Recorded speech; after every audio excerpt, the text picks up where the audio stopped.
who's supposed to be here. Okay, I'll call the meeting to order. The Finance Committee is January 15th, 6:30. May I ask the clerk to call the roll? Roll call. Far right, Tom Worthen, Glenn Lawrence, Chair Bernie Pigeon, Pat Rumney, and myself, the new clerk, Jerry Stefanski. Are you the far left, Jerry? Just tonight. Okay, first thing on our agenda is to approve the meeting minutes of October 2nd. I'll entertain a motion to do so. Move to approve the meetings of October 2nd. Thank you. May I have a second? That's 1919. Second. 2019. Yeah. Motion's made and seconded. Any changes? or concerns? Excellent job per usual. There being none, all those in favor say aye. Aye. Opposed? It's a vote. Next item on our agenda is the purpose of our meeting. And although it says to the school department first, I'd like to take the revenues from the town administrator, projected revenues, and that way, as we start reviewing the individual departments, i.e. the schools, we'll have a better perspective of what we can anticipate in possible revenues. So I introduce the town administrator, Mr. Sullivan. I'm more formal since Rich has run that seminar in April, so we try to be formal about it. All right. Mr. Worthen? And Happy New Year.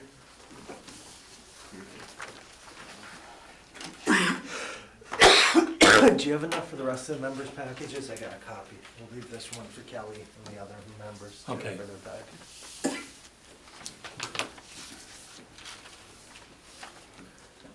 Yes, sir, you have the floor. All right, thank you. This is where we do the, give a revenue estimate. And usually it's a revenue and fixed expense, so that's what we went through. We'll start on page 1 of 2. And creating the real estate tax or the new levy base, you use the prior year actuals. So you'll see that was the 42,660,744. However, you do not include the debt exclusion in that. So you'll see that the real estate tax, the new balance is a little over 42 million. And the reason it is not the 42.6 is because you do not include the debt exclusion because that is not part of your new tax base. So you have 42 million, your 2.5% authorized growth on that, which is where everybody gets confused and wonders why their personal taxes went up over 2.5%, is 2.5% on the levy base, not your personal tax bill. So that gives you, we've now hit slightly over the $1 million mark. New growth continues with about a $400,000 estimate. Last year's was a good year this year's is 587,000 because we had one of the major solar pilots come online. So most of our new growth has been personal property or pilot agreements. So while we're seeing some growth, if you have a new single family home assessed at $500,000, you're picking up 5,500. So it tells you how many houses you need to get to 500,000. So where you're seeing permits and stuff, 20 new homes is maybe worth, and our actual average single family tax bill is lower than that, it's about 3,300. So 20 new homes is really only what, 60 grand? So in order to get that high number, you really need to be churning them out. I think one time you had a formula, you stated to me, if you wanted $1 million, you had to do about $80 million in new growth. Yeah, so it's an interesting one. It was a good way to give people the observation, because everybody sees, I see a house going up there, or I see the new Aldi's or something like that. That's worth so much. Oh, no, it's not. It's worth what it is. That's not $100 million business by any stretch. So the estimate, if we were to borrow the next $30 million for the school school debt would bring the debt exclusion up to about 2.5 million. And you'll see that's just a give and a take. And the in our expenses, you'll see the school debt at 2.5 million. So that just it really offsets itself. So realistically, when it comes down to it, we have about 1.4 million in new revenue, if that makes sense, from the real estate. This is going back to a number like 760,000 you had for marijuana income. Yeah, That was in the town meeting, the October town meeting. we will get to that line, Tom. Okay. I'm shocked somebody would ask that. So, school chapter 70, I took the formula of the 2,429 pupils and used the $30. The MMA sent a letter asking for $100 per pupil. I don't see that happening, but well, we can hope. So that would bring about $72,870. The next one with the new legislations passed is really the interesting one, which the chairman wisely advised me. I don't know if I'd hang my hat on a government body. If they're fully funding the charter school reimbursement like they're supposed to, that would be about $335,000 in new revenue, and that was the estimate or reimbursements. That was the 2020 estimate that they were using up at Beacon Hill for passing this legislation. Mhm. So a lot of this, between the intergovernmental transfers, we don't know what it is till we see it, which is usually about the 23rd, after the governor files House 1. Then a few days thereafter, you actually get the cherry sheet. And the fun thing to remind people is, for this year's budget, we passed it last April, and the governor's budget was finalized, everything probably in October, and it was basically negative 200,000 to us overall in net aid. So that was another hit we had to absorb, but it comes with the territory. So that would be the big one. See if they will actually fully fund the charter schools like the reimbursement like they're supposed to. Well, it is an election year. The unrestricted general government aid, I used the Massachusetts Taxpayer Foundation and the Commonwealth's Commissioner of Revenue. They're a 2% increase, and that's usually what they base it on. Whatever the agreed upon estimated revenue growth is, that's how much they increase local unrestricted local government aid. Mhm. No, I see no changes to the veterans benefits exemptions or state-owned land. That's formulaic from Boston, so I think holding them stable is the prudent method. So if you look at it, that's about 450,000. So we stand at almost $1.9 million in new revenue from that section. It's combined before. So estimated local receipts. Our motor vehicle excise tax has been starting to stagnate, and there usually is an ebb and a flow to it. A few years ago, it had gone down to 2.3 million, so it is up to, our actual collections were over 3 million, but keeping it at the 2.9 million mark made sense because the prior fiscal year 18, you collected about 3,089,000. So I would not go any higher than what we budgeted for this fiscal year. No, and I know you do a review of the new purchases and all as they're registered and they come through with the excise tax. And from my point of view, it's kind of peaked. And Louise is just getting rid of a 10-year-old car, which is absolutely no problem at all. And so Yeah. if you want another car payment, fine. If you don't, the car's still running. Yeah, there was a big changeover, and we'll see. It's going to depend Mine's on... a 2013. What's that? Mine's a 2013. All right, good for you. I turned in my 2012. I'm holding the 2013. So, local meals, 90% of the FY19 actuals with the 3% projected increase, that's where it seems to be going, that it is going a little bit higher. So I felt okay with that, just reading on what the actuals for this fiscal year are from the disbursements. Mhm.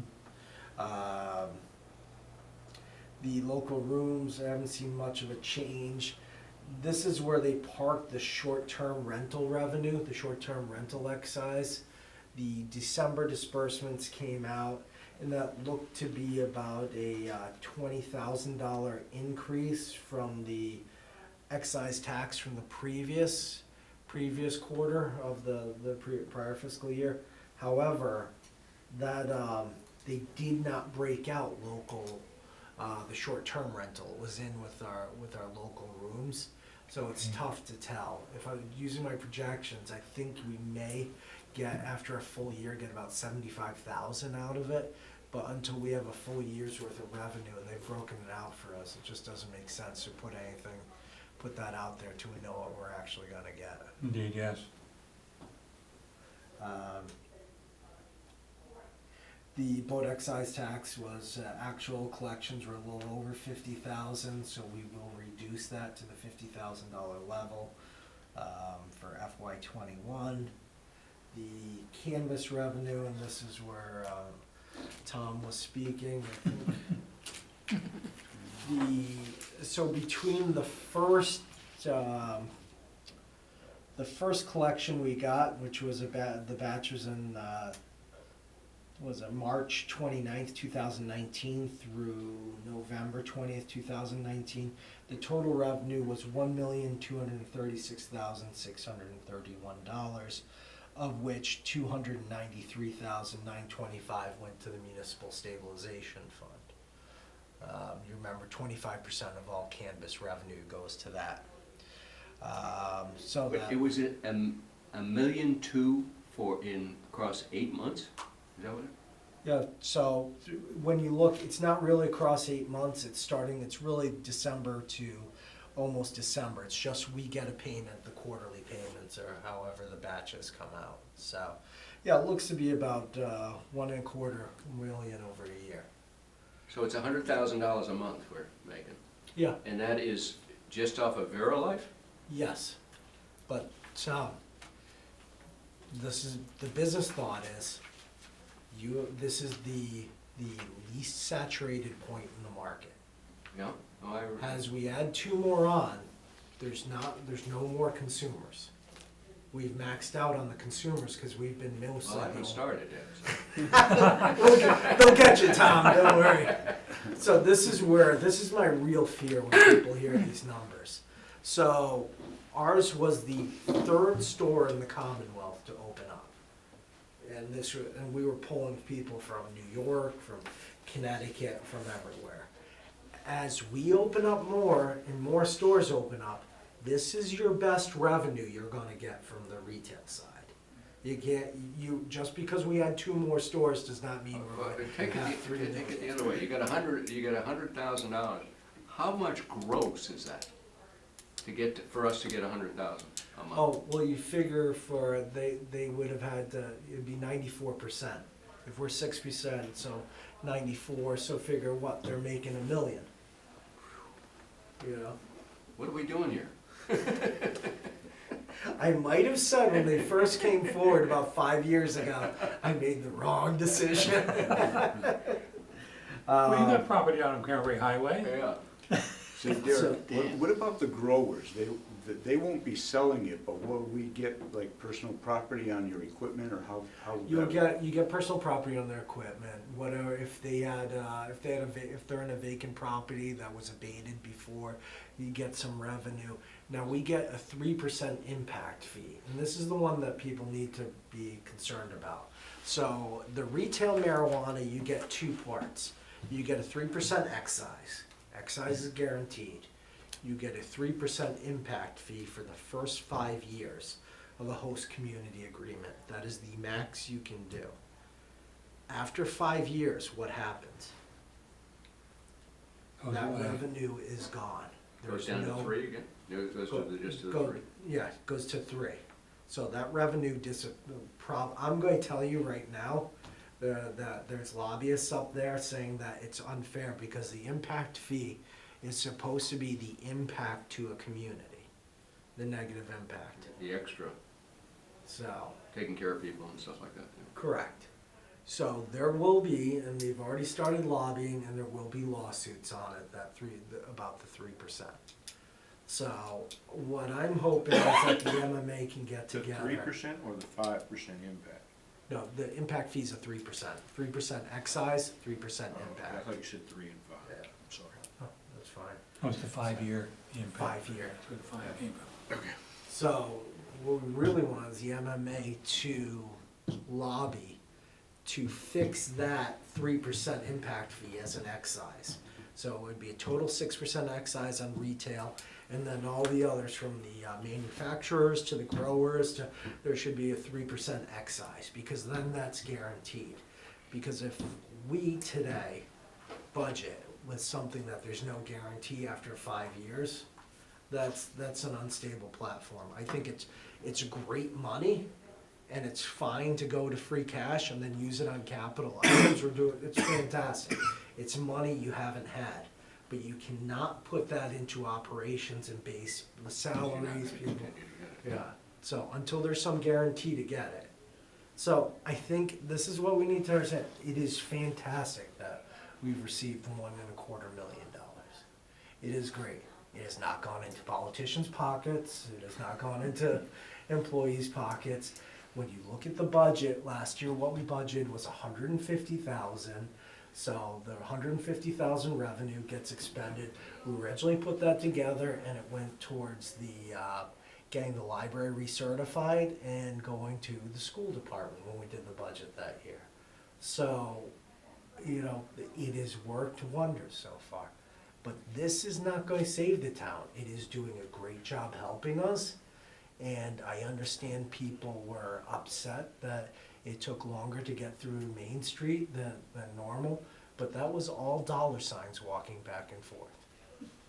So, Well, people don't. put Let's everything in take the other context. two businesses, the grower, who's gonna open in October, I guess, and then the people who convert it to the product, Yeah, not the product, but the manufacturer. ingredient yeah. person. What will they be individually or collectively, so the total marijuana income to the town? It's only on their sales. So first, the grower will have to go through a whole grow cycle. Okay, You'll have to see, does it fail? Does it, you know what I mean? Yeah. Think of them as a farmer, and when that crop's ready, whatever the market is for it, we get 3% of their sales. and that's no different than if they were making candy bars, is it, or? Well, do you mean cannabis-infused candy bars? No, I mean, it's a normal industry revenue is 3%? No, we're charging them an impact fee, Okay. and that's my concern. That After 5 years. So there's an impact fee on those guys as well? Okay. So, and again, so if you look at it, so let's say this 1.25 million is the most we're going to get on overall, right? Just for the retail section. So half of that is, you know, Could continue. yeah, 600,000. A quarter of that's going into a fund, right? So that's so call that what 150,000. So that's 450. Now we budget 150. So that leaves $300,000 buffer. And I think that's fine and a prudent measure. Because I know everybody, we've read it, everybody wants to lower your taxes, hire more teachers, hire more police, hire more municipal maintenance, but they've all said that with the same $1. And it's, you know, so we cannot do that. We cannot spend the same dollar 6 different ways. If you had excess monies, would you put it again to pension or retirement benefits? Could Well, you we go- usually do the OPEB every year through free cash, which is sort of the excess, if you will. So you could put some more. Right. with I the- think the prudent thing would be to tie this to OPEB liabilities, because we will not be able to fund those in the future as they come due. Yeah, in a sense, why you got free money or unexpected money, that's a Right. good place to put it, yeah. So. But that, I mean, that's gonna be, the retail volume per unit is gonna go down as the more. As there's prices more go up. as there's more of these growers, the growers are the big thing right now. They can only sell items that have been grown and manufactured in the Commonwealth. So that's, and tested in the Commonwealth. They have to be grown, manufactured, and tested. So once there's more growers, manufacturers, the costs are going to go down, which means less revenue as well. Right, so I don't know, the chewy that was costing you $40 might be $30 or something like that, or the ounce of whatever, purple haze. And I think we have 3 growers permitted now, do we not? Yeah, we've got 3 growers, we've got at least 2 separate manufacturers. T-Bear Inc. is getting up online, they finished their build out, but are still waiting for the license from the Cannabis Control Commission. I don't think any of them are actually producing yet. No, the only licensed operation in town is Verilife. Mhm. The other ones have been going through the process. Organa Brands, we're not receiving rent, we're not receiving anything, because it's all based on the day they get cleared by the Cannabis Control Commission. So it's not been a quick path, and frankly, we've missed out, because while this has taken so long, other states in the nation have been opening it up, and that's going to start shrinking our market, because we used to get the people from the outside. So New York's been a big one to us, Rhode Island, but that's going to change. So And I think that's easy to determine. Verilife's probably collecting zip codes, so they can know demographically where their customers are coming from. and I can tell you just from the They collect everything for crying out loud. How do you know? He just said he hasn't bought any. Yeah. not through the scientific method, but just from the I'm a eye. mystery shopper. If you can, just from my perspective, we were getting a lot of people from the Cape too. We would get the California, Arizona, stuff like that, rental cars that were coming over, and the bridge. And that's going to change when stuff opens up. I think it's out in Brewster's one. So, it's so I think this is fantastic. If you could tell me something else that's going to generate this type of revenue right off the bat, it's amazing. But you can't place it into the operating budget without putting ourselves at risk. We missed the Amazon headquarters, so I think it's gone. I'd rather have the Amazon of marijuana, I guess. So Tom, did that help? Yeah, no, that was, I'm amazed that $1 million dollars a month that these guys, $100,000 a month these guys are making. Yeah, I think we broke it down to every time you saw somebody walking in was they spent roughly $100, so each one of them was $6 to us. So as they were crossing, and it was upsetting people. Yep. That's why the guard was there, to make sure they safely crossed. And we did not pay for the police detail for the crossing. Obviously, Verilife paid for that, and the town also charges a 10% fee on that. So we made out on all those hours. So I think the town actually made $10,000 on those. Wonderful. So in going through, so that was Thank you. cannabis. You're welcome. The next one is penalties and interest, which we use 90% of the FY19 actuals. Fees, we're using slightly less than the 90% actuals.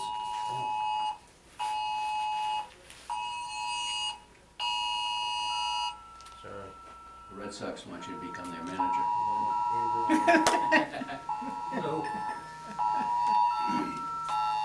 Child of an Amber Alert. Yep. Oh, it's amazing it works.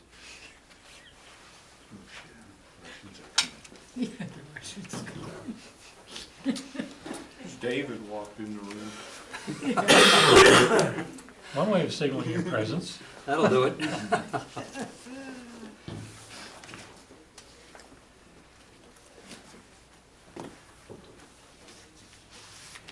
The rentals, and that's reducing the amount to the FY19 actuals. Our rentals basically are OmniPoint, which is, there's a tower upstairs in here, by one of the cell companies that generates about $32,000 a year. And then the other rental is the Christopher Donovan Center. Excuse me, no, it used to be the Cape Cod Child Development, but they've been taken over by another group temporarily until it can be reopened on Onset Avenue, and they're roughly another 30 some odd $1,000, which brings us to the 70 amount. We will be putting that out to bid again for the Oak Grove School, and we thought it's for an educational opportunity as well, so we'll see what we get. We might end up getting less than we have. If we do, that's fine by being stable on some of these other projections. So the licenses and permits, we're using the FY19 actual with the anticipated increase to some of the licenses and permits. So to balance that out, we'll be looking at an increase to keep us up with the surrounding communities. The fines and forfeits, that one's been cyclical, so I use a 3-year average because it's been going up and down. We know that the FY18 was a little over 100,000. That's why we used 90,000 for setting the 20. When it came in at 19 at the 70,489, feels like that's a safe number to use for the projections. Investment income, we've been doing slightly better on our return rates. We average about 2%. That could be dipping as we've seen some of the interest rates have been declining and some of the sort of banking rates, if you will. So we're using $120,000 for that as 90% of the FY19 actuals. Miscellaneous recurring revenue, and this is another issue that we're going to see when Covanta. So our CMW cover Marion Wareham Regional Refuse Disposal District, through that we received back from the haulers that dumped at Covanta roughly $35 a ton in tipping fee, which is worth about $130,000 to the town annually. Our contract with Covanta/CMAS expires at the end of this calendar year. When that expires, so does that revenue. So we're looking at $130,000 loss. So that's another thing we're looking at, I think, holding back or maybe using the cannabis revenue to offset some of that would be the way to go.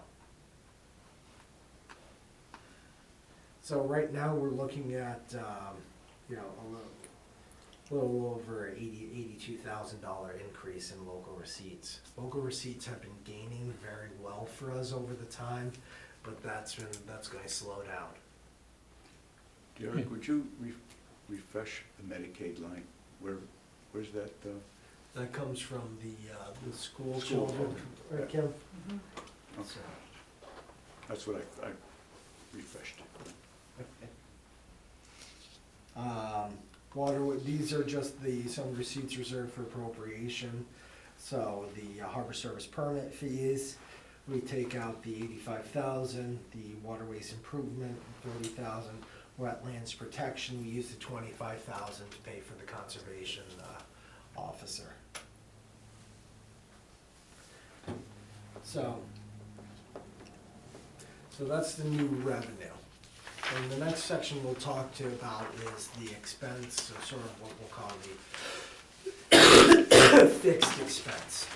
And Excuse those me, Eric, going back to the enterprise fund, you indicated a reduced staff over there? Yeah, it looks like they're reducing a staffing member, so we might have a slight decrease.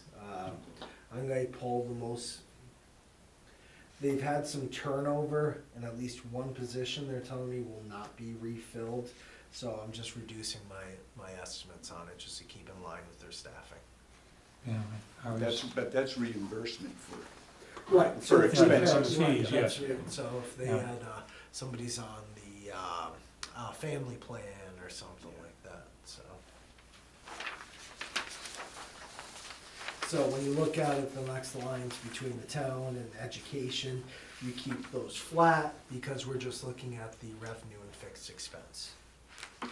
So debt exclusion, again, that's the offset.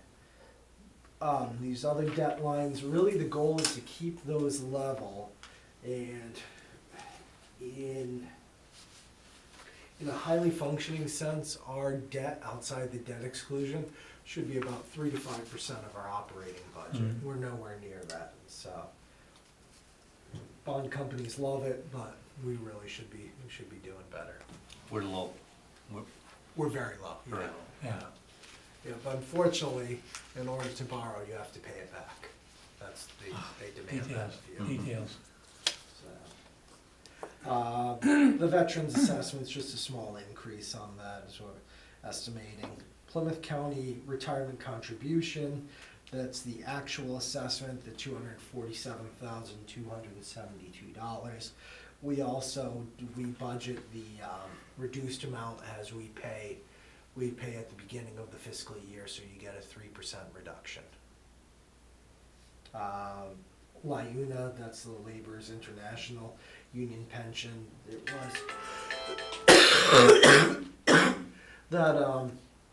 that does go, the increases are shrinking on that, because that's based off an hourly rate, but for a while there was a surcharge after the basically a mild collapse of their fund from the funding. And through the original, whenever we'd entered into the agreement, there was the agreement to either pay a surcharge to keep it going, or pay a penalty that was the same amount and not keep it going. And he said, so why would you, and you'd have to keep on paying that penalty going out into the future, so. For no benefit. Yeah, it just made no sense, so why would you impact that negatively the employees? These seeing workers' comp, and just, you're seeing it all over the town. General insurance liability, they're looking at 10 and 8%. I don't really get these full estimates until around, it's usually the beginning of April. So I'm just using the what we've seen for the average annual increases over the past 5 years. Mhm. So, no change to unemployment. That's a decent number to use. The medical insurance, I'm only looking at the trending, and being on the steering committee of the Mayflower Municipal Health Group, it would normally, I would budget a 5%, but seeing the trends on it, I think we're safe at a 2% increase. However, we had 588 subscribers. So those are the people on the different plans last December. And this December, we had 611. So that's a massive jump. Yes. So even with only the 2%, we're pushing at a higher increase. And that has impacted this fiscal year that we are watching very closely, because if you remember, we always have 150,000 health holdback. We take the actual subscribers at the time, and we know the new rates, then you put 150,000 holdback, but we've eaten substantially into that with the increased subscribers. So, and what I would suggest is with basing it off the December subscribers, which seems to be our highest, plus a $200,000 holdback now. Considering our static staffing levels, how do you count the additional members? Some of it's change in family conditions, some of it is retiring,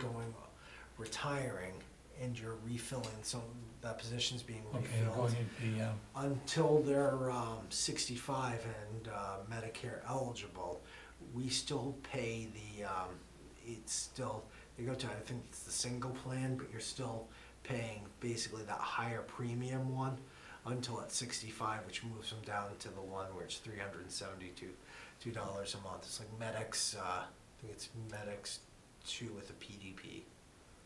So I mean, look, it's fantastic. FY19, we spent 7.817. FY20, we're looking at 7.894. We're really hitting close to that. By even at 8.2 million, that's, I mean, it's amazing 3-year run. yes. So this is not going to get better. No, the market's too many fluctuations in that market. So. Can I get in the weeds for a minute on the Plymouth County retirement contribution? Is that what we're required to pay, the $4,184,000? Yes, that's their assessment to us. And when I saw it, that we're gonna be on a par where we're supposed to be by 2029. Correct. And we don't have to be there until 2040. Correct.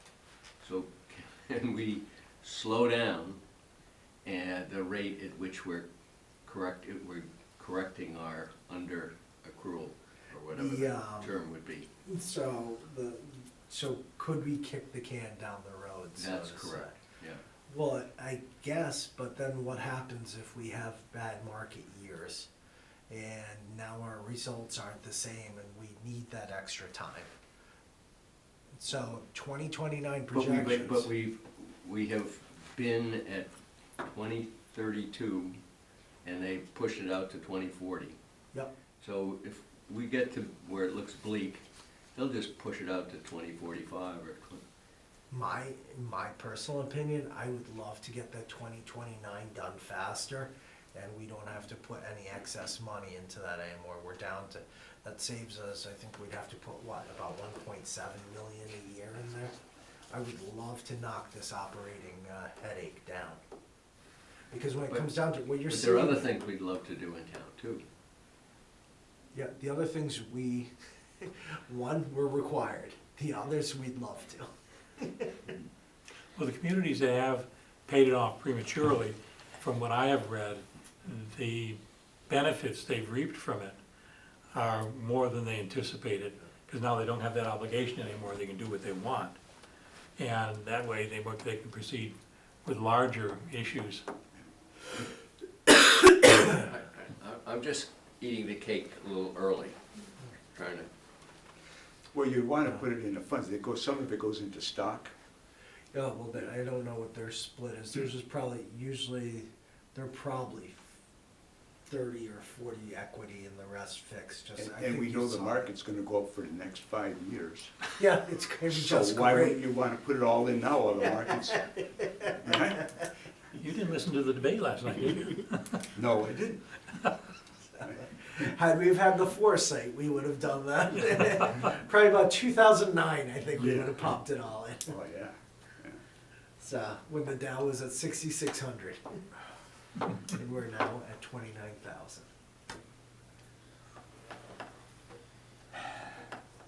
We're only government, we can't invest.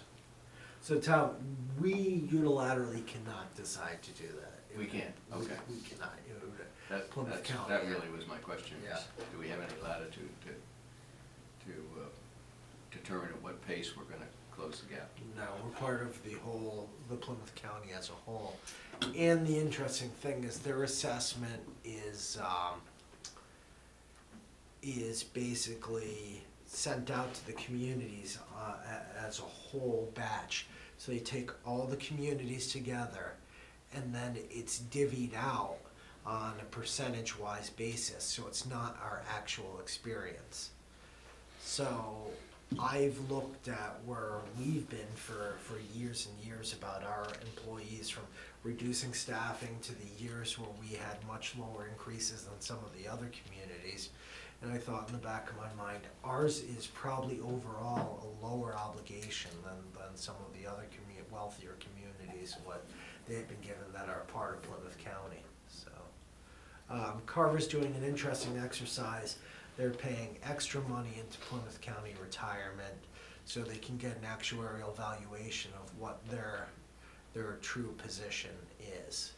I would say that Plymouth County's returns have been, over the years, have been averaging just about, I think, above 9%, which is fantastic Very good.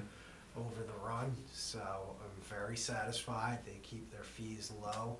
And we've also used them to go into the OPEB trust fund, which has also resulted in lower fees and us not having to have the management headache of overseeing them. So I'm very happy with what we've been getting out of Plymouth County. Good. So, if I wasn't, you'd be the first to know. Huh? If I wasn't, you'd be the first to know. But you got us in there, right? No, So no. you gotta take credit for that. Well, the trust fund, yes, but the, just in Plymouth County for the retirement, no, that was. That was before you? Yes. Yeah. Good things happen before. See how modest he is? Huh?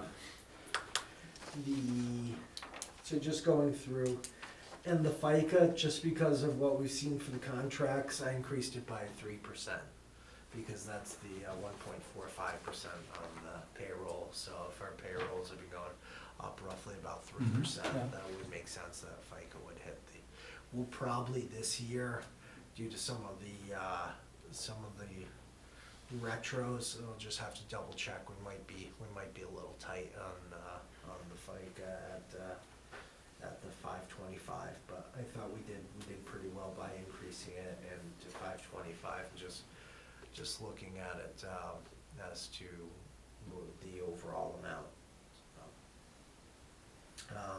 County and state assessments, I'm using the compounding annual growth rate over the past, I believe it was 6 years, so we'd be looking at about a $410,000 increase. Upper Cape Cod Tech, there's 6 less students going this year. I used a 2.5% increase. It is safe. We might be a little bit higher. And speaking with Bob Dutch, I mean, the real conservative number would be about 160,000. Okay in this wheelhouse, just depending on what else comes down the pike. So that leaves us with $766,720 to split between the town and the school budgets.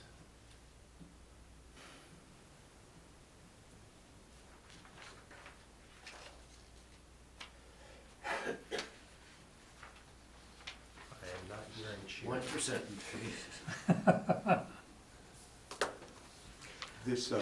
This column where it's 50 fiscal year 20 balanced, do we have a fiscal 20 actual? This is actually more of the actual, because this has the updated cherry sheet. So that's why you'll see a negative of the 1,866, because I updated the if you look, I believe it's going to be, I need to update the local receipts and reimbursements to what we use for setting the tax rate, which I think was closer to the 7.1 million.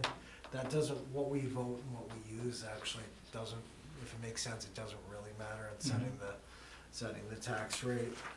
But we really got hit on that last, when they finalized the state budget. It was a big hit to us on the state aid. And the reason why it's not a bigger hit is I think we budgeted about $450,000 for new growth, but it actually came in at 587. So that's why we're not saying the, negative 140,000. Yeah, the balance out, fortunately. Right, so. Okay, so some of the fiscal 20 balance as actual. Right, yeah, actual so figures in it. that's the actual, that'd be your actual, real estate, property taxes, real estate taxes, actual, intergovernmental transfers. Yeah. You will not be, this is not your actual estimated local receipts and reimbursements, because we won't know that till the end of the year. You know, it's, The year ended. Oh, no, you're right. yeah, You're yeah, right. Okay, the yeah. current year, fiscal year that we're in. Yeah. Plymouth County's the actual, the benefits will just, the rest of them need to run. County and state assessments, so that's why you can see, if you look at the FY19 actual, county and state assessments was 4.4 million, it Yeah. ended up being 5.124, you know, just under $700,000 increase, so. Any other questions, comments? There was a heavy sigh that time, Tom. I heard that. So one of the things you're saying is that with all the new growth we've had, it has helped us. It's helped us from having to make cuts, and that's what we're trying to. The reason we have not made big cuts, or, you know, we've been stagnant and made some of the little cuts until about now, has been things like the new growth. It hasn't. That's been helping us limp along. When we told people we needed the money to keep up a certain level and to keep you there or move forward and get you what you want, that was dead on accurate, because, you know,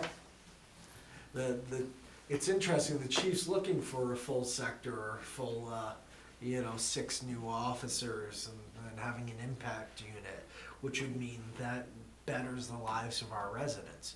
But you're looking at a $600,000 cost, Increase. you know, and that's And that's not just including full salary. benefits, you know?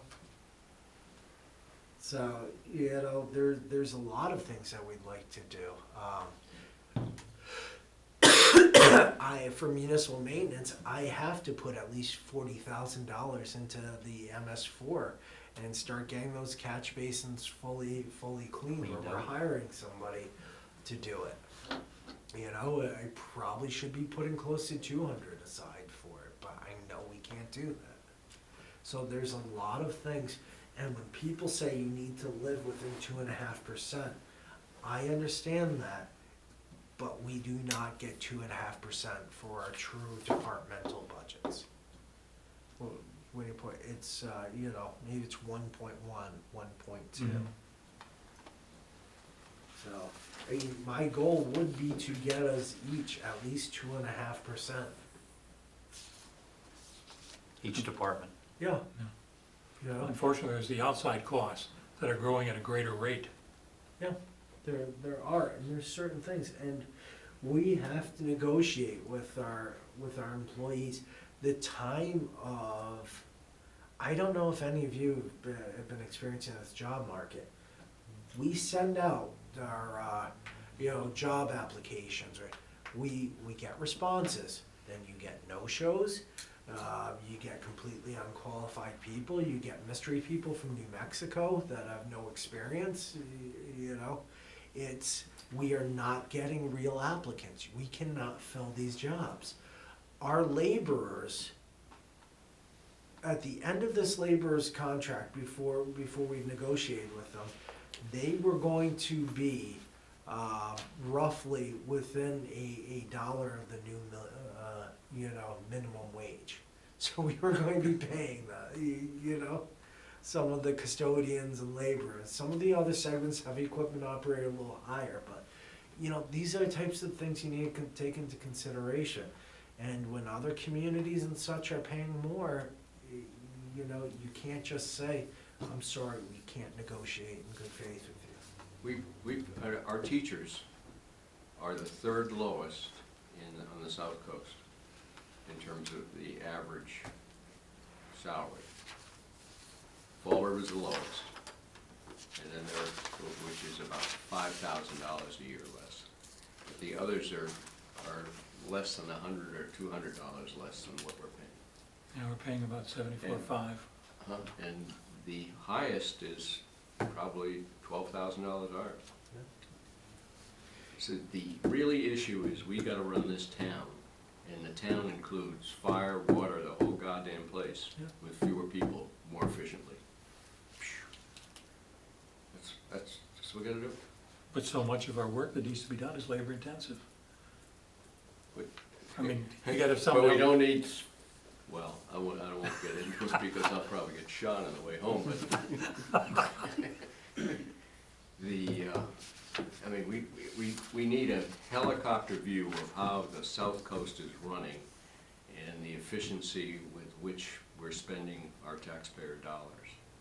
I mean, how does Duxbury get by servicing Rochester, Carver, Kingston with their call center?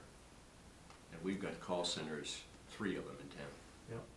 I mean, it just, I agree the there should- citizens have got to wake up to the fact that there are new, better ways to achieve what the regional lifestyle is. I agree with one call center for this community. I mean, we've got, what, our police alone with 57,000 calls for service, which that other combined group probably had half of that. Yeah, but I agree, are, But that's the type of thing, I'm Right. not blaming you or anything No, of that nature, I'm just saying, as a citizenry, we've got to wake up to the fact that we can get more for our bucks. we're not even regionalized in our own town. That's- As a matter of fact, when we had first meeting of the police building committee, it was the offer out to the, both prudential committees to join it, and the response was tepid at best. That wasn't the official, don't get me in trouble, that was not an official meeting, that was before to when we were doing the warrant and stuff, because some people say, I'm on that committee, how come I wasn't invited to that meeting? So, that was when we broached the subject with the chief and some of the others around, just seeing if there was any interest in whether we would bring it forward to town meeting.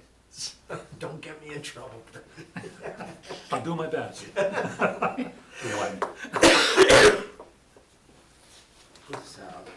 Any other discussion, questions? Being none, thank you very much. I'll just give you, this is just through October for the expenditure reports. Okay. For the Expended to right date. leading. What's up? Expended to date? No, unfortunately through, To well, October. to date of October, end of October.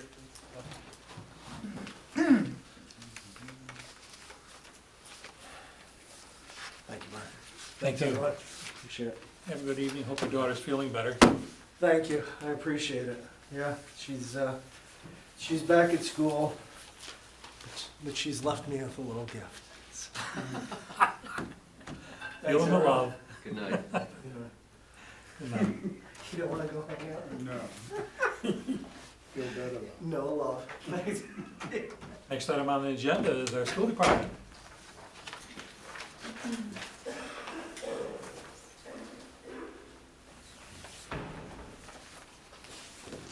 I hope that was of interest to you as well, Laura.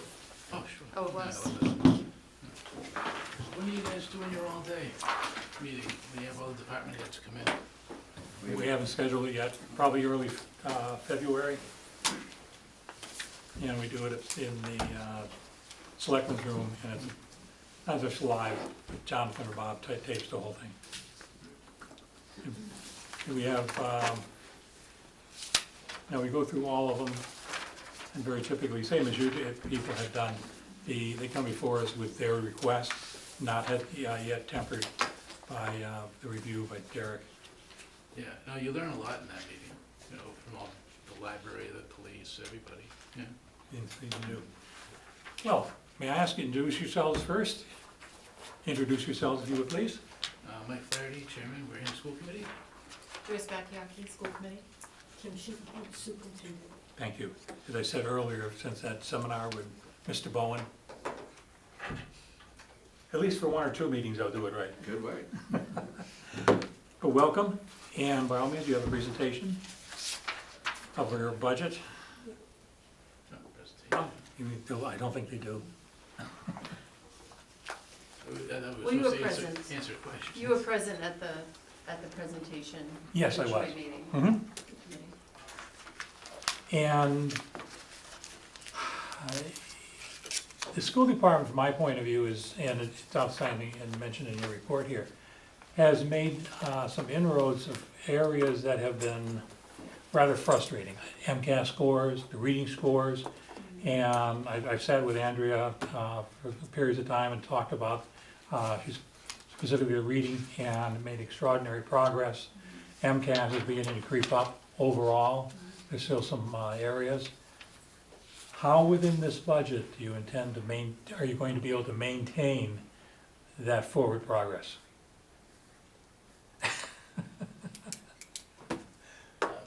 This is your budget now, Michael. Well, it's our budget now, but It meets your goals and your aspirations and like of the committee. no, I mentioned that during the budget hearing that we had, where I had asked, are there concerns, and, we wanna maintain that, but we're looking to maybe possibly lose 15 positions, and so that's gonna be tough to maintain, of course.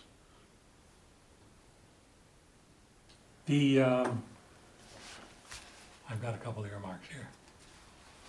Does anybody else have the questions? Anyone? Just in the beginning, if you just define the definition of net and non-net, Net is the, what we call the ELA budget. It's the education budget. Non-net is transportation. that's easy. That doesn't include grants, doesn't include stuff like that. Mhm. Town's budget. And the budget that you've presented at that point in time does not include any of the federal grants, which typically subsidize your food service program. Doesn't include what? Typically, does not include, the budget does not include your food service program Correct. because it's sustained by your federal and state budget, Yeah, and state yes, grants. Revolvers, yes. Yeah. Yes. Because there's a number of issues, I mean, within the budget, obviously. What you're requesting, and what we have as an example, in FY '20, you had 29,432,000. You're requesting 30,751,000, which is about a 4.4% increase. Yes. And as you just witnessed, we only have, on average since 2015, a 2.4 increase in revenues Yeah. over that period of time. As a budget committee, we are well aware of that, and that number started much, much higher, and we ended up at 4. Yeah, which is not sustainable, obviously, I think. Yeah. How can you get down to that even within the 2.4% increase? What's going to be impacted? Understand what Well, unfortunately, we have very little left in our budget other than staff. We've taken out supplies, we've taken out projects, et cetera, so when we need to make any kind of reductions, we're looking at staff. So it will probably equate into further cuts.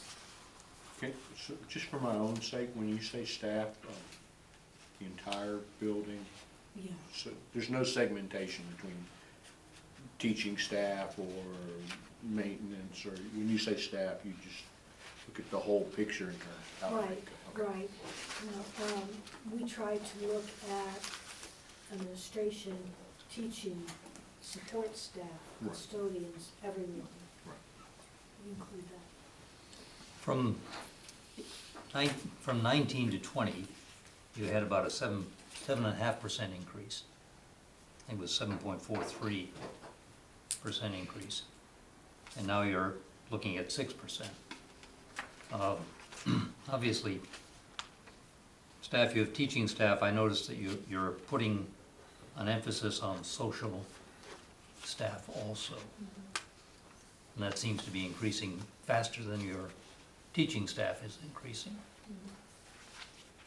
Well, because as you know, the population in the schools, there's a high population of high needs. Mhm. There's a high population of special ed.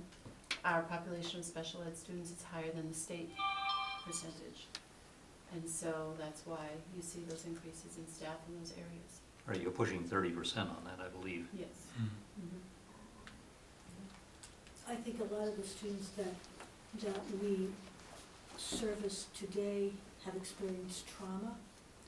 And what we found, we have social worker, we have counselors, we even outsource and bring in from another agency counselors. And that really has helped lower a lot of the behaviors. hence you see an improvement in scores as well.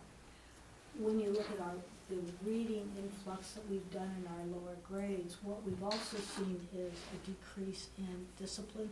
We've seen a major decrease in special ed referrals. And with all of that working together, we certainly feel like we've been able to meet our students' needs and bring them along. In fact, I'm not sure where we shared this, but recently our second grade staff contacted us and said, help, we need higher level reading materials. Our kids have surpassed what we have. And that was the first time that's happened. That's great. That's great. That was a wonderful problem. So it's these kind of things that we've seen. You know, we're telling people, get prepared, because the students that are coming to you are unlike anyone that you've ever had, and it's true. I was in Deacon's the other day, and I was in the kindergarten hallway. They're writing, and they have stories, and this one little student said, oh, that's me, and that's what I wrote. And it was just like, oh my goodness, kindergarten was priceless. But that's what we're able to do with our students. What we don't want to do is get in a situation that we're backsliding. Because we see that we've kind of started to turn the corner, and we think if we had another 2 years, 2 or 3 years with doing what we're doing, it would make a huge difference in our schools. I don't think any of us, irrespective of the shortfall in the budget, would be interested in reducing any of your staffing that's accomplishing those objectives that we struggle for. And it's rather frustrating because what you do in September 1, you don't know it's right until June 30th. Or the next year. Or the next year, Or indeed. 5 years down the road. Indeed. And as I was talking, and initially I talking with Andrea, she's able now, because of the time frame, I think it was 3 years ago you introduced a new reading program, and she's now able to track and prove that there is benefit to what is going on, as you encountered when you were in Degas and all, as youthful groups. So I don't think we'd be wanting to reduce, to impact those programs. Obviously, we're as interested in the students as you are, more so because this is our town. We're only renting it to you while you're elected. Loaning the kids to them. That's it. I was gonna say, it's our time too. Basically, what my interest is, when I was going over this, is to try and offload your operational budget, some of the extra things that you have in there that aren't directly related, but obviously everything benefits them. And that would be some of your, what we might consider capital outlay purchases. You have a list of Chromebooks and the like that you're going through. Totals up to about $320,000. If we could get that out of the budget without changing your bottom line, you could absorb some of that increase, requested increase. And 2 years ago we had, pardon? Chromebooks have a life. Yes, they do. I mean, that's what Well, that's why they have to increase be is all about. replaced. My Yeah. son's using his for a second year in a row. And they- 2 years ago, there was an article, and you were trying to regain the surplus funds from prior projects that have been sitting there dormant. The projects are finished. And you lost on it because we had advised you in a certain way to do it, and you chose an alternative one, and we didn't recommend that. I might consider, and I talked with some other people as an idea or thought, to take those monies from that particular article and run it by and see if it was acceptable, because one of them was the Degas, surplus from Degas roof. But again, put that list down, as we had recommended there originally, for specific purchases. And that's capital outlay. Yes. And so the article was a capital outlay article to begin with. Maybe it is, maybe it's not. It's just, for food for thought, as a potential. And that would reduce by 320,000 your overall request. but not impact your actual operations. Right, and I think we made that point during the budget hearing, the joint budget hearing, that how we're including capital, we got through a discussion of what's capital, but you kind of explained, that's. You have to do that, that's Yeah, normal yeah, operations. You yeah. have total possession of everything over there, at least, I shouldn't say possession, but responsibility for the buildings, et cetera, because you need a new roof over in the middle right, but school you and all just- that. Yeah, but you just mentioned that the Chromebooks, like, that's a good example. Mhm. Yeah. I think it was always our intent to revisit that article. I realize it was your intent. There's a certain level of skepticism throughout town meeting, and we felt that being specific alleviated that concern. No, when I say revisit it, I mean, as how it was presented. Mhm. Yeah. So I've been tracking that money, and right now, I estimate we have about 53,000 in those accounts that we're not able to really touch, because I just can't get anything by our town account. So, and I think part of the scary part for me, when I start looking at the budget and I think, oh, I've gotta reduce, and I start pulling money out, and then it's like, okay, please let us get some free cash, because that's what I'm banking on. If we had a guarantee that, yes, we could probably almost 99% use that 53,000, it's much easier to pull things from the budget than, because what happens if we don't? A lot of our Chromebooks right now, we're coming up on the end of, they will not be supporting them. So I'm looking at having to purchase 3 grades next year. That's gonna cost me about, a substantial chunk. You got about 160,000 here. Yeah, Yeah. 160. Let me have some review here. You used to have Michael there and a staff doing all of your number crunching, which was, how many people? 3 or 4 or 5? You don't have those people anymore, do you? No. You used to have, you had 3 buildings, 4 buildings, and you no longer have the mine at school. It's not in this year's budget. So you've lost the maintenance of a whole building. Yet your costs are still going up, and it's going up because you need the staff to teach the kids, right? You're not putting it into things that are nice to have, you're putting it in things that are part of your mission. Right, we haven't lost students, I mean substantially, that we can cut that much in the staff. Well, and some of your teaching things are more difficult because of the nature of your students, and require a higher level of professional support to get those students up to a reasonable speed. So that's your issue, isn't it?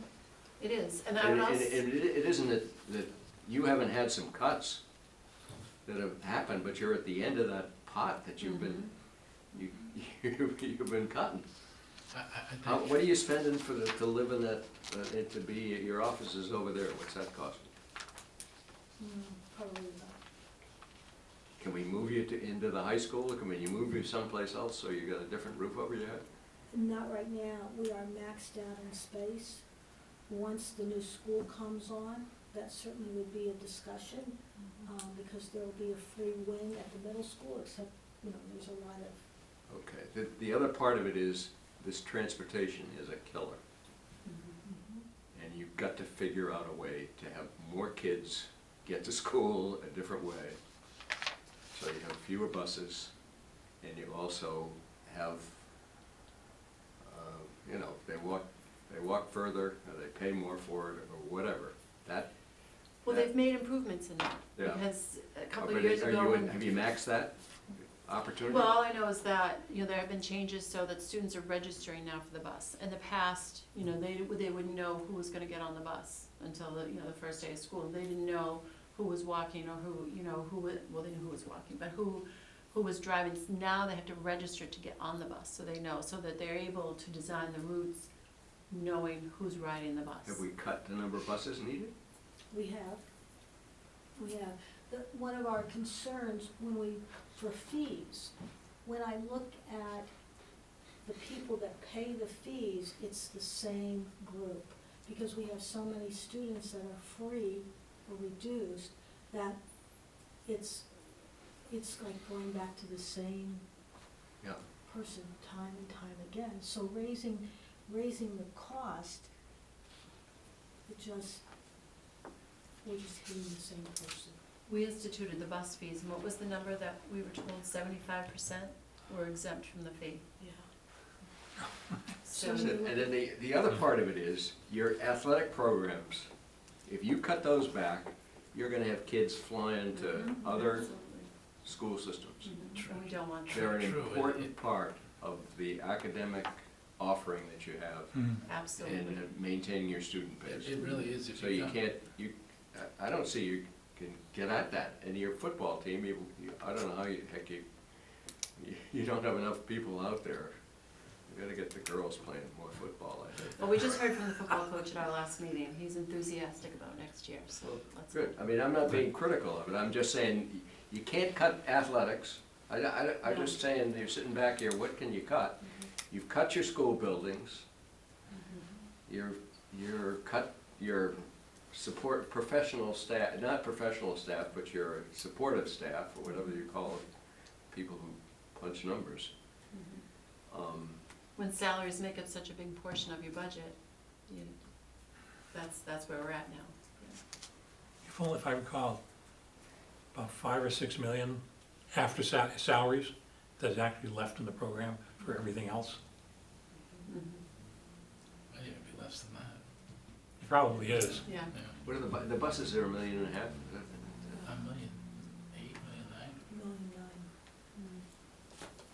$1.9 million. Are the school systems that don't run their own bus system paying probably more? Every time that they've gone out to bid, it's come back more. Yes, Hmm. I remember that, because I was on many committees to try to reduce the buses. But we gotta be looking at that cost. Yeah. I think everybody was very surprised at the result, that running it ourselves was less expensive than contracting Yes. out. The other issue is, it's very difficult to find drivers. I know. Hot commodity. We search and search and search to find people that will drive out of district because we can't find them. You mentioned that, I chuckle only because you were here 4 years ago and said the same thing. You can't find drivers. You got the buses, but you can't find a driver for it. It's not just Wareham. No. No, I know, it's everywhere. all It's over. across the country. Yeah. What happens when you recruit a teacher? What sort of response do you get? 2 applicants? 200 applicants? How many do you get? It really depends on the position. If I look for an elementary teacher, I can have 150. When I look for a physics teacher, I am grateful if I have 5.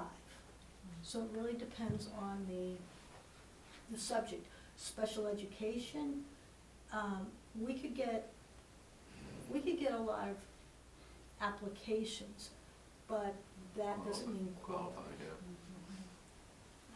yeah. You don't even offer French or We foreign do. language in the middle school? No, not in the middle. No, not in the middle school. Huh? I mean, It's you- been requested, You but can't go, you could survey the state, and I don't know how many other schools would be in the same situations where up to the 7th grade, they don't get a foreign language. That was on the so-called wish list last year from IB, French, in the middle school. And when push came to shove, the first thing, our feedback we got from the teachers was, we don't need it. I mean, compared to everything else, I mean, we'd love to have it, but I think last year was the only year I've been on the school committee where we didn't cut anybody, right? We had no positions cut? We didn't cut last year. No. But you didn't hire either. You were looking for 2 language. correct, and that was one of the Teachers. things. And Right. that was also requested this year by the middle school. Again, Yeah. not something that we were able to put in the budget. And that's really shortchanging the program. I mean, and whether some parents are going elsewhere because we don't teach French in the 6th grade. I don't know whether that's the case or not.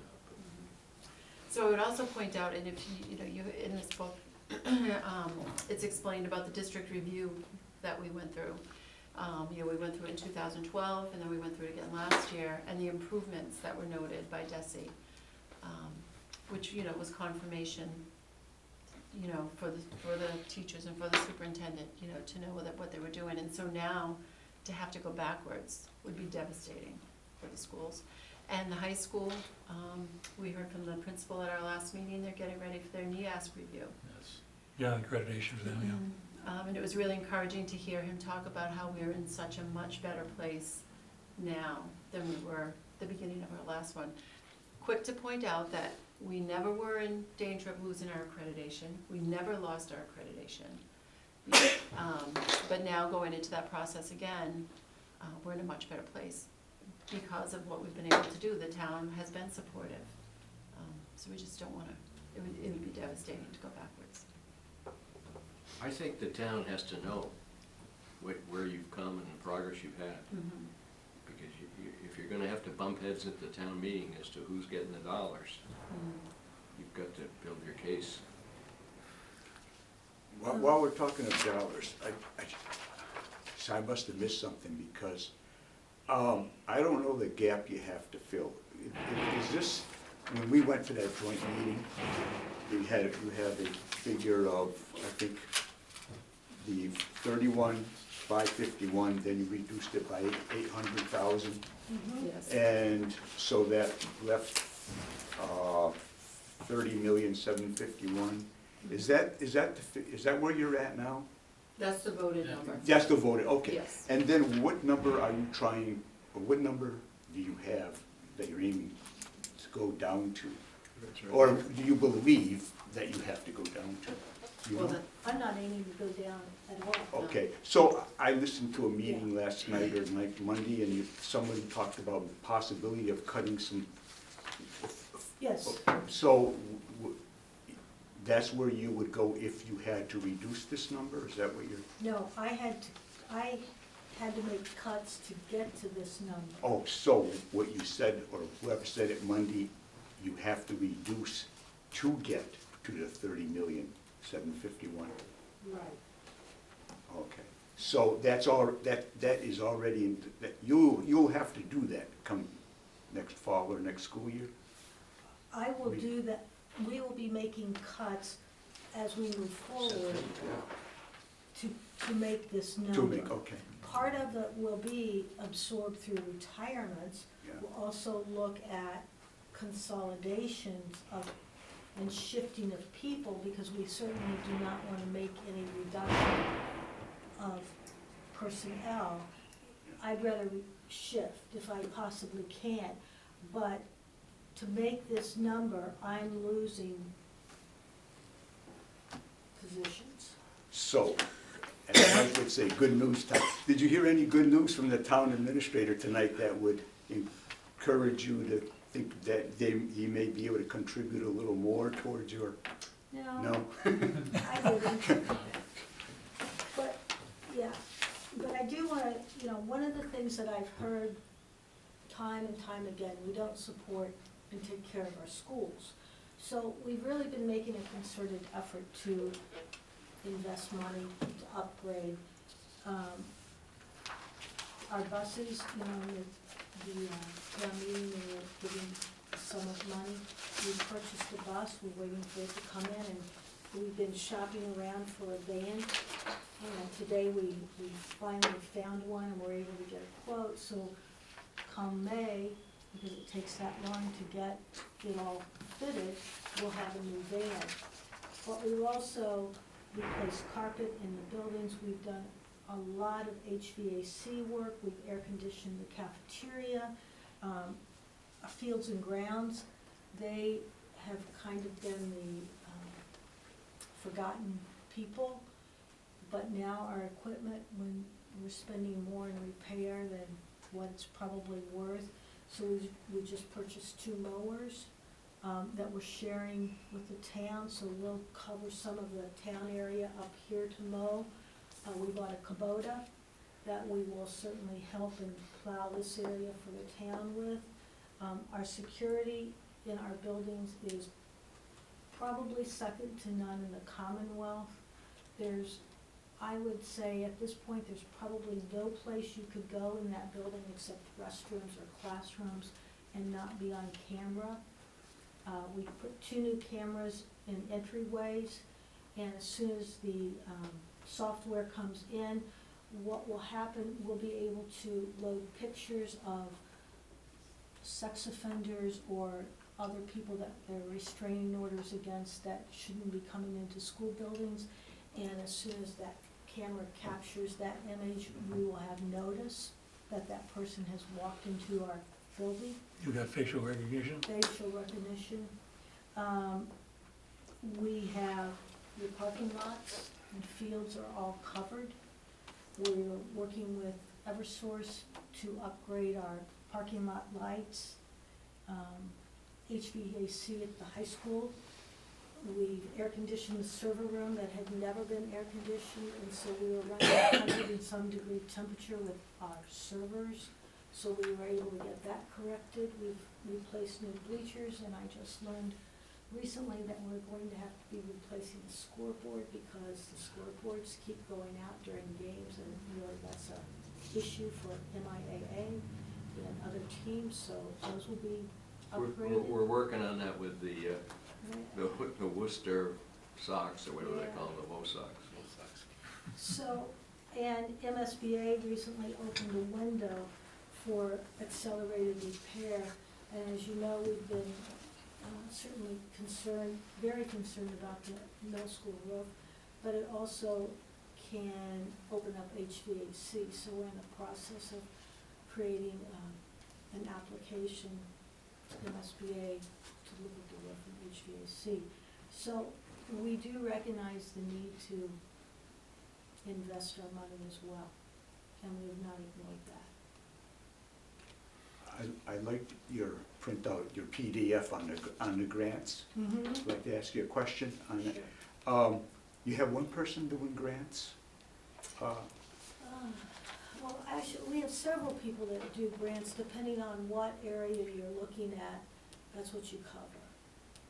How, when you, say the PDF you put out the other night, are those numbers fixed now, or those are grants that you've actually heard back and now, so mechanically, how does that work when you're using a grant, the money for some position? Does the money go to the town, and then then you tell the town what, say, what hours or teachers are using using that grant, and then the town makes the adjusting entry to reduce the salary? Is that, how does that work? I'm not. Yeah, so once a month, the Commonwealth puts out where you can request funds, so grant funds. So we will say we want to request X amount of dollars. So then that will come into the town. We are notified, it goes into the general fund, and then when we do payroll, because we do payroll on our side, we use a certain account number that then will hit that money. Okay, so say a person 2 days did grant work and 3 days did regular work. So when, at the end, when you present your financial report for the month, just the 3 days will show in the expenses, but not the 2 days that have been charged to the grants. Right, and we'll know that. So, for instance, food service. Because I'm involved with food service, I can take a portion of my salary and it gets charged against food service. So when you see, there are several numbers that would show what my salary would be. One without the food service attached to it, and then if you wanted to add that to it, then you would get the total. So you're serving french fries, or? Yeah, they won't let me touch the food. One of the things that we cautioned 3 or 4 years ago when we were starting the building for what is known from town meeting Degas, and we cautioned that you attempt to try to keep the expenses that you normally had expended for the maintenance of the Minot building since it was no longer in existence, so that when it came time to open the new school, you would have monies within your budget to fund the operations, or else the building wasn't opening. I would speculate that with your budget and the difficulties now, that window is gone, or that little monies that was there is gone. No, I've been guarding it, so it's, Have you really? Oh, good. I had to use a little bit of it, but it's still, we work very hard to get the money in those accounts for that very reason. Because in education, once something's gone, it's very hard to get back. But then the DECAS money goes away. We'll combine the two.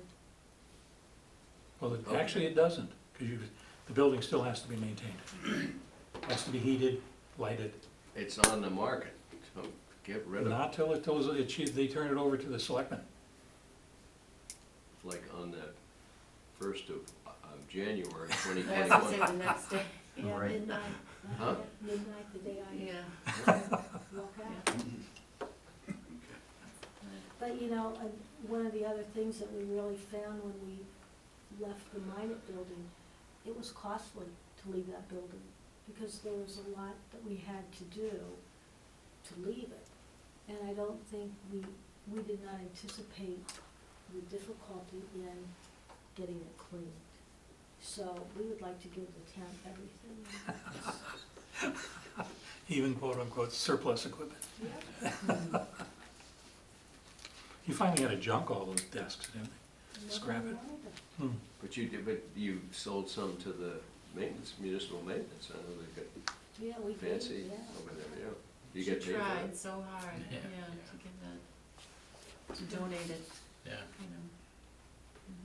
Well, it was as dated as the school was. True, true. You just hope that things can, you know, get used. Any other questions?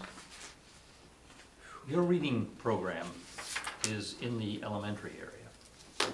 Does it go through middle school also?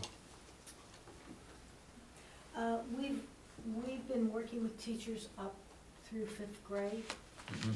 not as much. So you don't have a reading specialist for the middle school? No. When you talk about the reading program, we hear a lot about the early intervention, the Yes. boost program and the, you know, K through 2.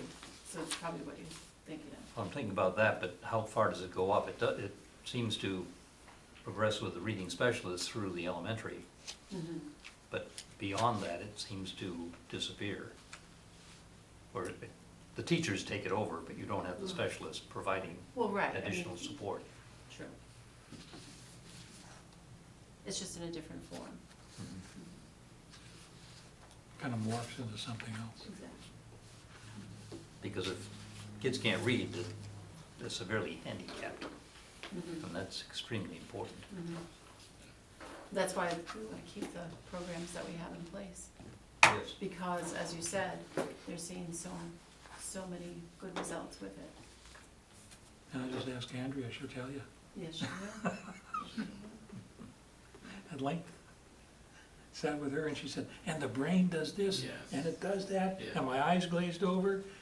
No, it's pretty interesting. Well, until you talk to her, you don't, you know, it doesn't, you don't realize like the kids who come in at different levels, you know, they come into a kindergarten class, they're all at different levels.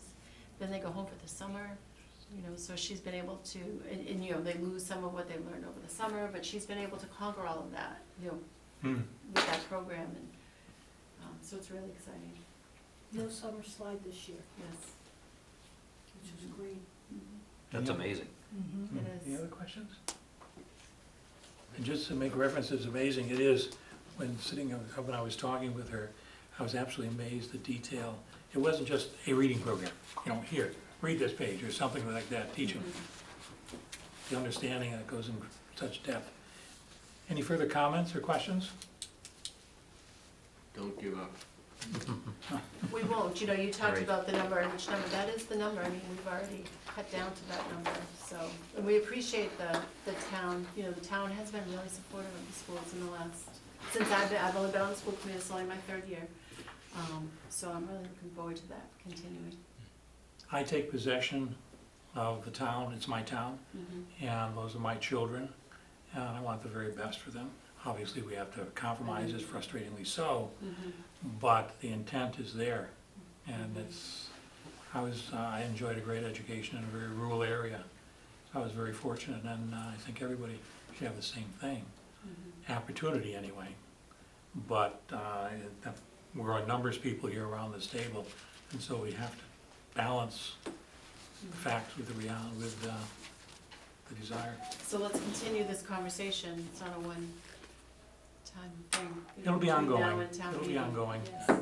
Because I'm certain you'll have articles on the warrant in addition to others. One thing it's my own desire to see that you as a group divest yourselves of your parochialism and begin thinking in the context of pooling your resources with the town municipal side. There has to be economies of scale. As an example, cleaning your schools at night. The custodian, you need the custodian, he's probably the most popular guy in the school. But when have people come in to clean, perhaps there may be a larger contract, because more economical for the town as a whole. As you pointed out, sharing the cost of the lawnmower and pieces of it, so now doing the lawns up here and the like, different things. Even the point of not having to take care of the buildings. Focus on education and let municipal side maintain the buildings.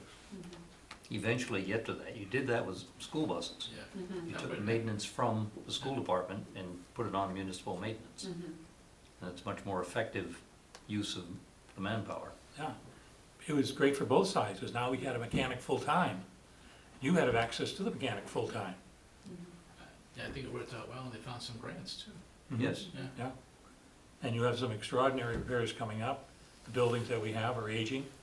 They're not close to what mine at Rodriguez is, but they're still aging.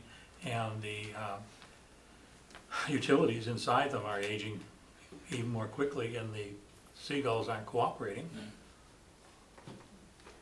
This whole sharing has got me thinking of a lot of years ago. I went to Catholic school, and the nuns taught me. And it was in New York, not here in Massachusetts.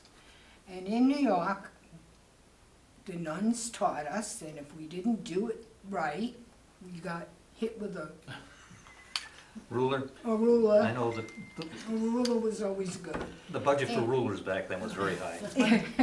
My knuckles have healed well. But the most interesting part of that, and I didn't realize any of this until I started getting to hear what actually goes on in schools up here. But 8 years, I graduated with good marks. I wasn't a dummy. But then I went to public high school. And when I got to public high school, still New York, the first year, they were all teaching me everything I already knew. And we hear that a lot from our students that go to, the dual enrolled in Bridgewater State, you know, I mean, they're well prepared walking through the door. It's My just son an included. incredible thing.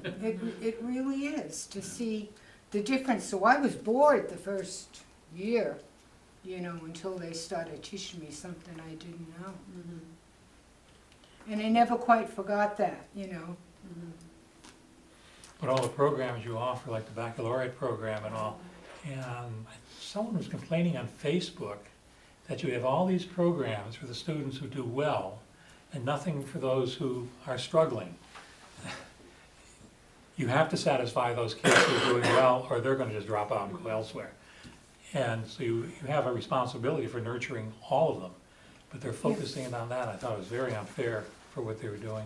Yeah, I did a count, and I have equal classes, actually, it's pretty much equal for special ed opportunities and opportunities for everyone.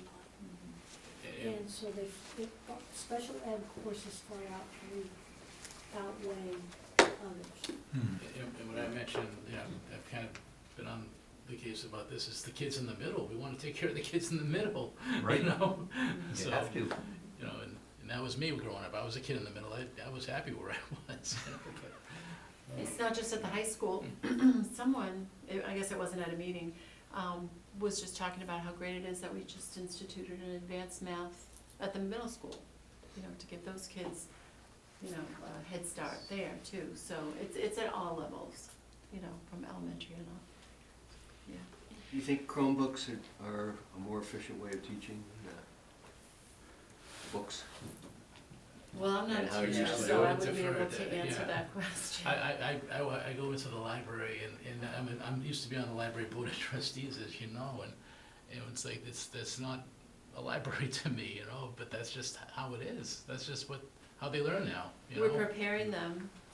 Well, it's a commonality too. Yes. Everybody has the same Chromebook or computer, so that they're all doing it the same way. Yes. Because I know my grandson has a Chromebook, and everything comes through that book, all their assignments, all the homework they have to do and the like. Mhm. His mother likes it because now she has just one thing she has to check on. She can go, he goes to bed, she can call it up and check on it, Right. and everything communicates to her also Mhm. on the website. Well, and here in Wareham, if we didn't supply the students with the computer so that they all had the same, then you would have kids who had a computer and kids who didn't have a computer or didn't have internet access. So by giving them all the same, we're giving, you know, they're on the same level, same playing field, giving them the same opportunities. But there are a lot of articles out there right now that say that they're not as effective as the, Well, we're still buying how we were textbooks. taught. No, we're still buying textbooks. And the key is the fact that the software that they're learning and how they interact with the computer is not up to speed. It's not the same The learning process. The use of learning what their answers are through, and with AIA programs to come back with a rephrasing of the question and things of that nature, so that the interface that they have with, the Chromebooks haven't got up to speed yet, so to speak, in terms of the software that is available, is got to be developed so that they are more effective, and the kid can be more of a self-learner. Yeah, they more or less dumbed down the learning process because they wanted a consistency. But I also think that's part of the teacher's role, Sure. is to, Yes. we don't want to just have them regurgitate the facts. We need to have them know how to dive in, find what they need to know, and then put it back out. And so, for us, cost-wise, Chromebooks have certainly been a big help They because have, with okay. textbooks online, and it's a playing field. You know, I appreciate coming, but I also have to tell you how much I've appreciated the cooperation of the town, the town accountant, the treasurer, human resources, town administrator. They certainly have been very supportive, and we know that if we need something, they're there to help us. So that's so important to us, and I just I want to make want you sure to know, people know. in my conversations with them, they're very complimentary in how you handle the situation. Thank you. So going forward, I would only ask that if we can answer any other questions, feel free to invite us back, and we'll be happy, you know, as the budget process progresses. I'm Well, sure there's be I don't wanna speak modifications. for Yeah. everyone, but yeah. You currently have a 12-to-1 student ratio, student-teacher. Are there any compromises in that ratio based on what you're asking for? And then we'll go back and let's say you only get half of what you're asking for. Yeah, you know, some of it I also would have to look at and really dive into, because when I have special education classes, I'm mandated to keep a certain ratio. And so if you looked at my ratio without the special ed classes, the numbers would probably be higher. I'm sure it would. And as you know, class size is on the top of our list of priorities, always. Well, especially when you're dealing with the population we have. You increase your class size and you're losing some of those kids because they just don't have the attention that Absolutely. they need. Mhm. I mean, some children fall in love with their teacher, and that's for a reason. Mhm. And you see that during graduation when they ask those teachers to give them the diploma, you know. The tragedy is that when they approach vacation, they don't want to go on vacation because their support at home is nowhere near what the support they're getting at the school. Year-round schools, can you do that, Kim? Year-round? 24 hours a day? Yeah.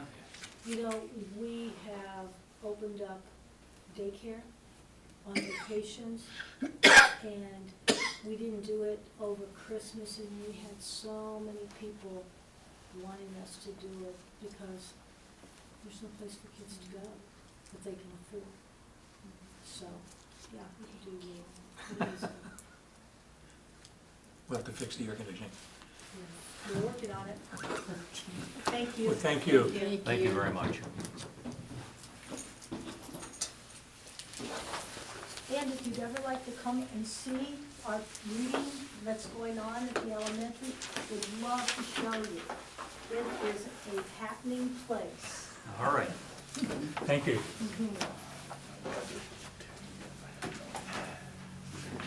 Okay, thank you very much, and just going on, the meeting we had, when they did their presentation, we obviously didn't have a quorum, but Michelle was there seeking permission to approach CPC, and I authorized her to go forward. It was a consensus of those of us that were there, that we approve it, and I've written a letter to the selectmen, letting them know the condition or the circumstances that, I gave her permission, I acted as chair in doing so. I also have written a letter to the selectmen advising them to withdraw the committee from their policy of including the selectmen and finance committee in that initial approval process, saying we are not part of the municipal organization, and it's inappropriate for us to be reviewing something where we're going to see later on, for one, it's redundant, and we're not, as again, functioning as a member of the selectmen's. They don't appoint us, we report directly to town meeting, we are an agent of town meeting. And so I'm advising them we're withdrawing from that policy. Any concerns or disagreement? Did you hear back? I haven't dropped it off yet. I wanted to let you know what I'm doing first before I do it. And also, they have the police building committee, and David and I were talking, and I was chatting, asking him how he's doing, and he says he's not on it. Well, you are on it, if you want to be. I'm, as chairman, I'm a required member. I can delegate a representative, and I think David's experience in construction far outreaches mine, and he'd be more of an asset on the committee than I would, and so I'm Good. agreeable to you, okay. Yes. I'll drop the letter off and let them know. All right. So Fine. you'll be invited to the next meeting. Thank you. Now, going forward, the only thing we have that is a major appointment will be when Derek and I figure out the date for the reviewing all of the departments. It's Tom's. Is there anything else in the process, anything else you'd like to see? Now, David and I have had some concern with the building committee, so I would like them, the Deegas building, I'd like to invite them either next week. Will you still be here next week? I will be here next week, yes. Okay, perhaps next week to come in and do a presentation. There's been some issues over there that are of concern to how the process is going. And when the selectmen reorganized, they still left a lot of issues unaddressed. And there are more in case of protocol, how they're doing certain things. As a good example, right now, the approval process for an invoice, there are 3 people who will initially see it. There's David Hart, who's Director of Digital Maintenance, Superintendent of Schools, and the Chairman, Jeff Sweat. I've talked with the accountant, and she's uncomfortable with it, as I am, in that David is the only person who has a construction background. The other 2, with all due respect, within their job categories, they've just never touched on it. So considering asking them to reorganize that, advise them to do so. We can order it eventually, but if we can advise them that they should redo that committee. Can be up to 4 people, but at least 3 of them should have construction background. And the 4th person would be Kim. Obviously, she's an authority in the school department, so it'd be appropriate that her signature be on there also. But that's something, give some thought to how that you feel that committee can go for. I have a friend of mine I'm consulting with. He runs the building committee up in Stoughton. They just wrapping up their the construction of a new high school. And that committee has been designated by the MSBA as a model committee.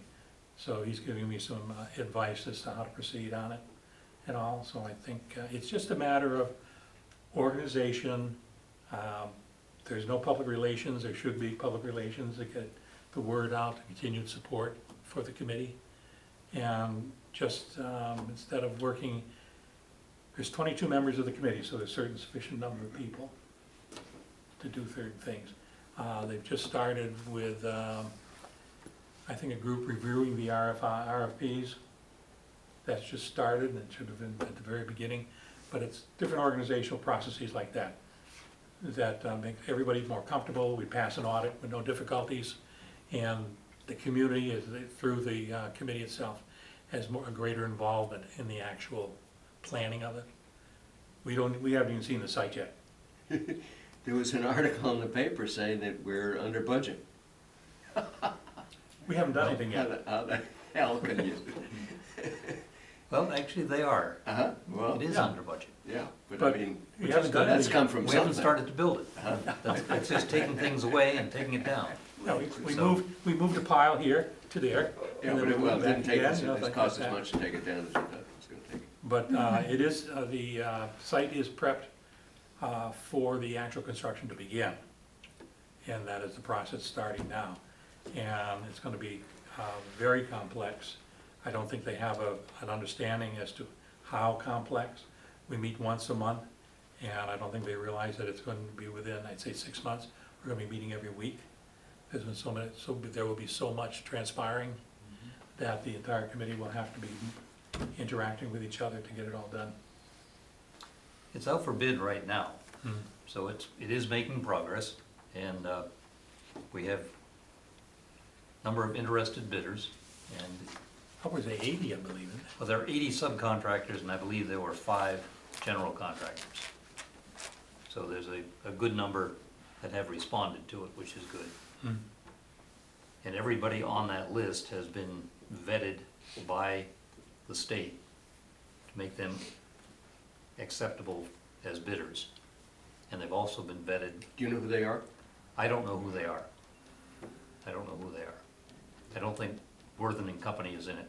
No, but I'm curious as to what other buildings that they built. Oh, that's part of the vetting process. Yeah, and it all become, it should be becoming the part of the public record, those issues. And I'm gonna go down to the library and see if I can pull up, I mean, if we could The- hear as much about how the building is gonna happen and what's going on, as we now hear about impeachment and where the hell, how that's working, we'd be Yeah. far So- further, better down Yeah. the road. I'll invite them to next Wednesday. Is that good for everyone? That's good for me. And I'll advise them that, one, we like financial statements, one that we readable and understandable. We like some floor plans and the like, because that's all been done by Mount Vernon. And we just like to know what's going on. We are the finance committee, our responsibility is to, Maybe a flow chart of how the invoices are, who looks at them, Mhm. you know, so it's nice to hear, but to look at, yes, you know, and you can mark it up. I agree. We submit it to you and you can get it corrected. But they tried to submit an invoice that had a line item, it was on $3,000 or $4,000, from the original feasibility study committee of over 2 years ago. And the second line was for work that was actually done within the last 30 days. So they were billing for that. And I got on the phone, Patrick and I, and finally I called Jeff up and I said, no, you can't process that. That's for 2 separate ones. It is possible to be done, it was just on, the way it was presented, I was uncomfortable with it. And Patrick was, and as well as David Menard. And so we talked about it, I called Judy on it, also her accountant.